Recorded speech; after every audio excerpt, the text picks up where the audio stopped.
You want to know the real reason someone stays? It's not the way you look. It's not how good the chemistry is. It's not the wild adventures or how much fun you have together. Those things are great. They create excitement, passion, even obsession for a moment, but they don't create something lasting. What makes a man stay, what makes him truly commit and never want to leave, is something far deeper. Is emotional safety. When I say emotional safety, I'm not talking about never arguing or always agreeing. I'm talking about the feeling he gets when he's with you that says, I can be myself here. I don't have to perform. I don't have to win her over every day just to feel enough. I can breathe here. You might think, well, I give him love. I show him I care. Isn't that enough? But here's the twist. Sometimes we're giving love, but in a way that still makes the other person feel judged, pressured, or never quite good enough. And that's not love he can relax into. That's love he has to keep earning. And when someone feels like they constantly have to earn your love, they eventually burn out. Because what they really want isn't to feel like a project. They want to feel chosen as they are. Emotional safety means he doesn't fear that being vulnerable will be used against him. It means he knows that if he shares his flaws, you won't weaponize them later in an argument. It means that when he messes up, not in a huge betrayal, but in the everyday ways people do, you don't jump to shame, guilt, or control. You slow down, get curious, and stay calm enough for growth to actually happen. Most people don't realize that underneath all the bravado, all the ego, all the I've got it together, there's a scared little boy in every man. A boy who was told at some point that emotions make him weak, that failure means he's unworthy, that showing need is unattractive. And the tragedy is, most women unknowingly reinforce those messages, not because they're cruel, but because they're scared too. Scared of losing control, scared of being taken for granted, scared of not being enough. But when you become the place where he doesn't have to hide that part of himself, that's when everything shifts. That's when he goes from this is fun to this is home. It's not about fixing his problems or carrying his pain. It's about letting him bring all of himself. Not just the strong, sexy, successful version, but the version and knowing you won't flinch. That you won't love him less when he's not at his best. That's the kind of connection that sticks. That's the kind of love that lasts. So the question is, can he exhale around you? Can he bring his truth, not just his highlight reel, and still feel like he's enough? If the answer is yes, that's the moment he stops wondering what else is out there. Because no one leaves the place they feel most understood. We hear a lot about validation in relationship, how important it is to make someone feel seen, appreciated, desired. And it's true, but there's a fine line between healthy validation and overgiving to the point where you lose yourself in the process. Most people don't even realize when they've crossed it. You start off just wanting to show you care, but somewhere along the way you find yourself constantly doing more, giving more, proving your worth, hoping it's enough to keep him around. But here's what changes the game. The kind of validation that makes a man want to stay isn't about flattery or praise or constantly making him feel like he's the center of your world. It's about recognizing who he is at his core, the values he holds, the character he shows, the way he shows up, and letting him know that you see it, even when the world doesn't. That's what men are starving for, not applause for their achievements or their money or how good they look, but a woman who sees the quiet things, the effort he puts in when no one's watching, the way he handles pressure, the way he protects the people he loves. When you acknowledge those things, not only do you make him feel respected, you make him feel safe. because now he's not being admired for some version of himself he has to keep performing. He's being loved for something real, something sustainable. But here's the key. You do this without slipping into over-summoning. You don't try to win him over with constant compliments. You don't try to earn his love by being endlessly available, accommodating every mood, every need, every shift in his energy. That's not validation. That's overcompensation. That's saying, let me do more so you don't leave. And ironically, the more you do from that place, the more invisible you become. True validation has boundaries. You can show appreciation while still showing you value yourself. You can be warm and encouraging without giving someone a free pass to take you for granted. In fact, that's what makes your validation mean something, that you don't hand it out just to win favor. You give it when it's earned, when it's real.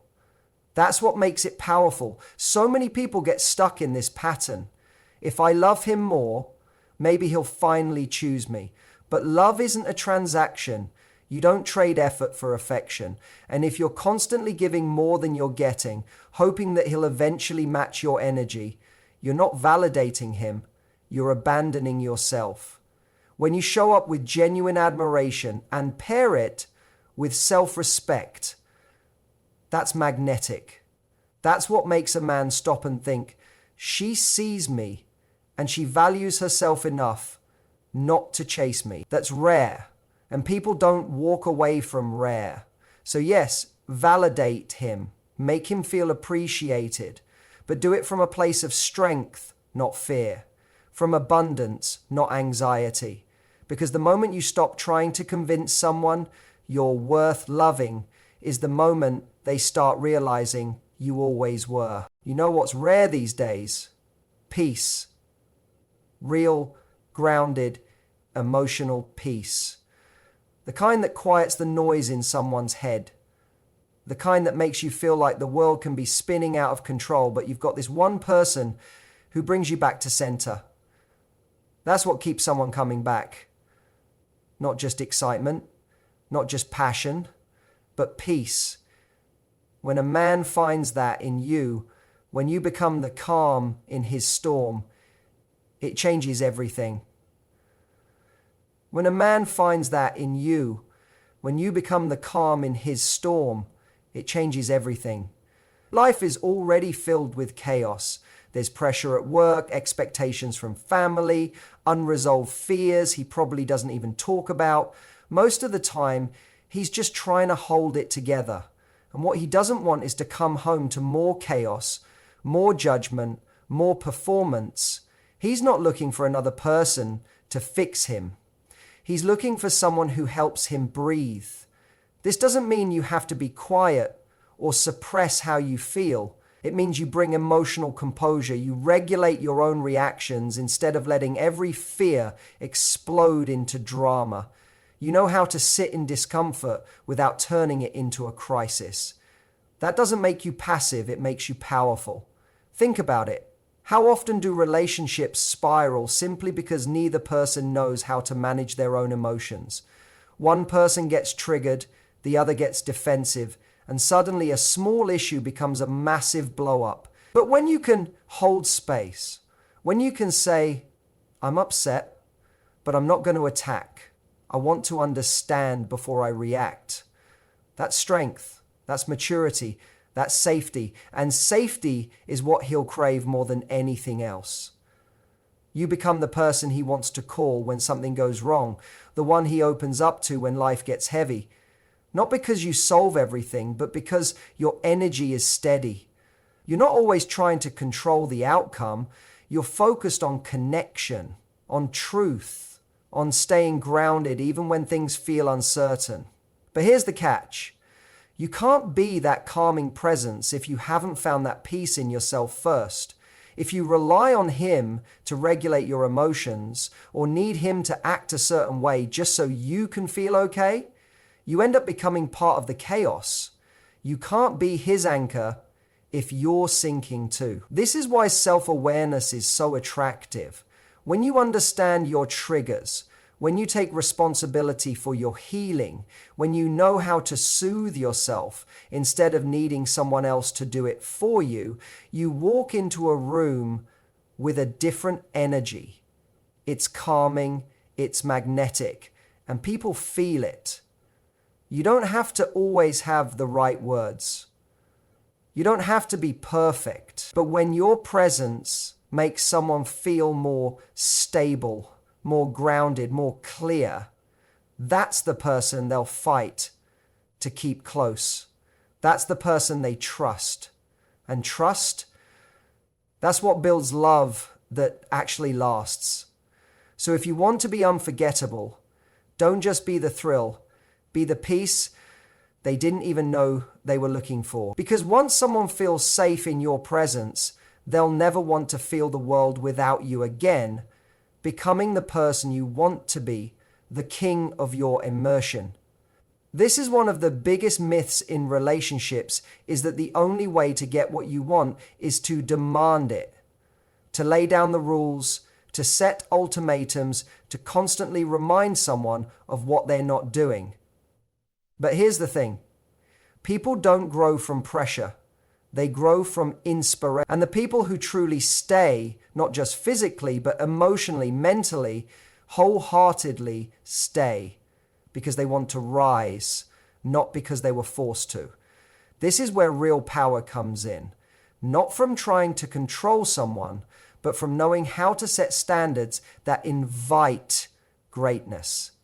When you know your worth, you don't have to convince someone to treat you well. You simply live in a way that makes it clear what you accept and what you don't.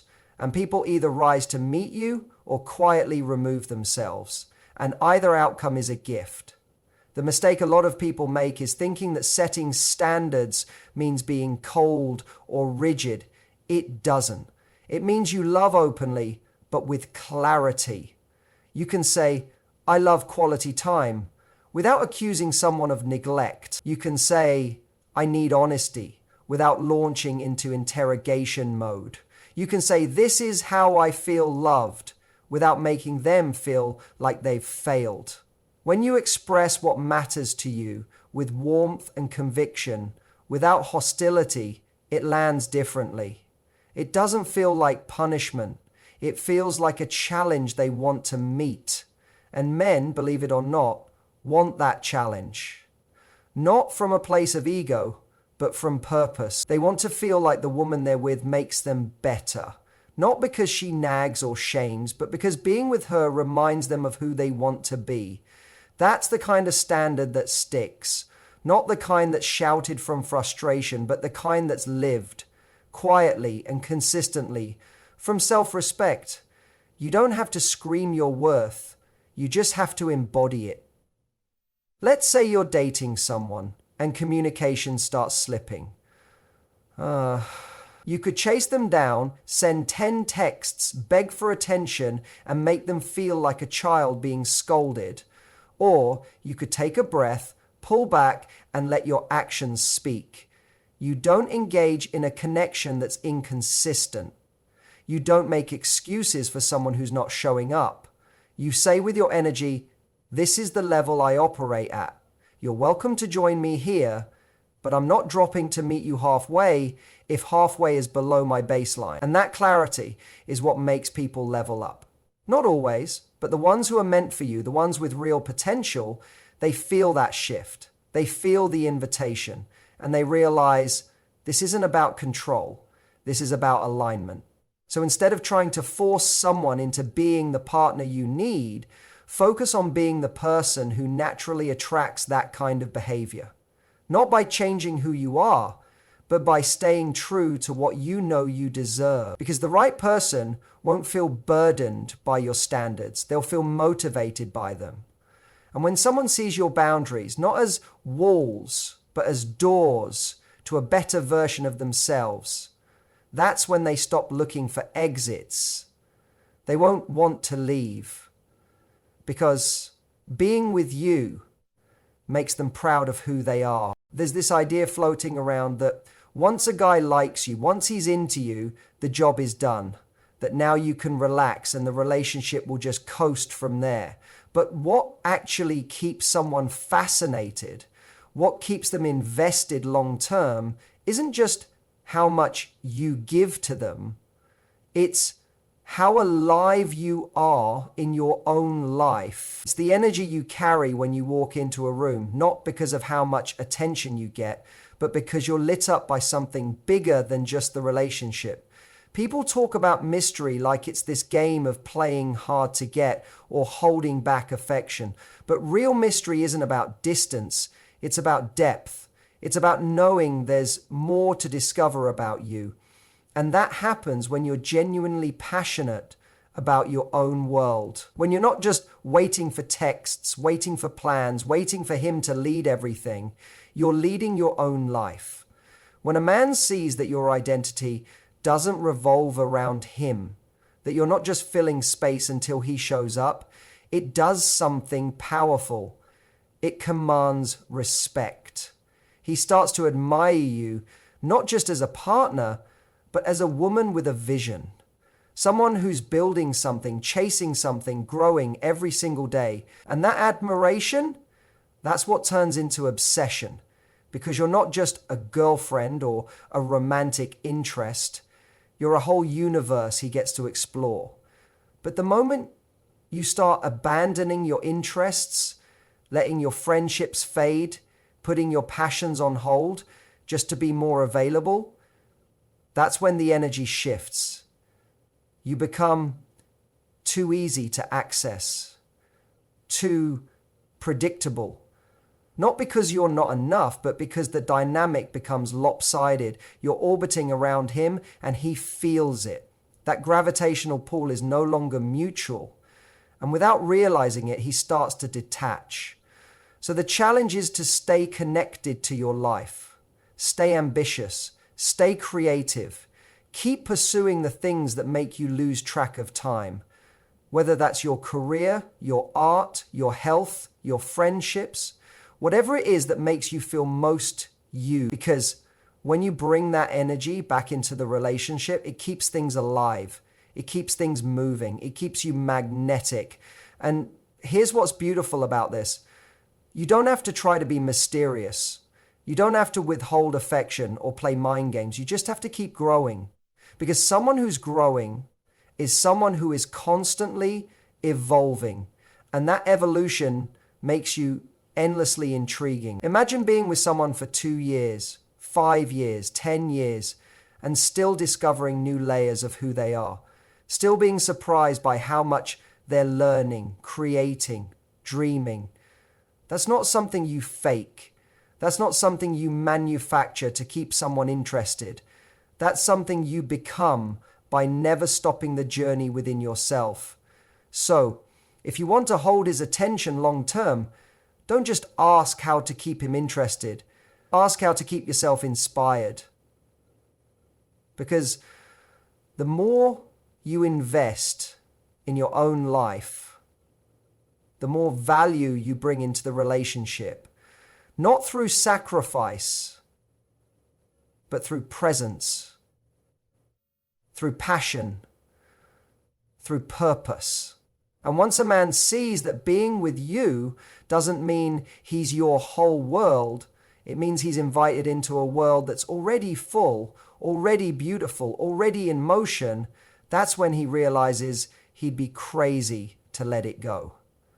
One of the fastest ways to push someone away is to make them feel like a project, like they're broken, like they're not quite who they should be. But if they just listen to you, if they just change this one thing, then they'd finally be good enough. And sure, we don't always do it intentionally. It often comes from a place of love, of wanting to help. But the moment someone feels like your love is a renovation project, they stop feeling loved altogether. You want to know what really makes someone stay. It's when they feel like a hero in your presence. Not because they're perfect or have everything figured out, but because you see something in them, a potential, a strength, a depth that maybe they don't even fully see yet. That maybe they don't even fully see yet. And instead of trying to mold or fix them, you reflect that back to them. You believe in it. You speak to it. You nurture it, not by force, but by faith. We all carry insecurities. Every one of us. And most of us are used to people pointing out what we lack, what we should be doing, how we should be thinking, what we haven't yet become. So when someone comes along and doesn't treat us like a problem to be solved, but as someone already worthy of love, something changes. Walls come down, hearts open, and that connection becomes something we don't want to lose. Think about it. When a man feels constantly judged, like he's always one mistake away from disappointing you, he withdraws. Not because he doesn't care, but because it hurts to feel like he's constantly being measured and found lacking. But when he feels like you see the good in him, even when he's not at his best, that's what gives him the courage to grow. That's what pulls him forward. This isn't about ignoring red flags or tolerating bad behavior.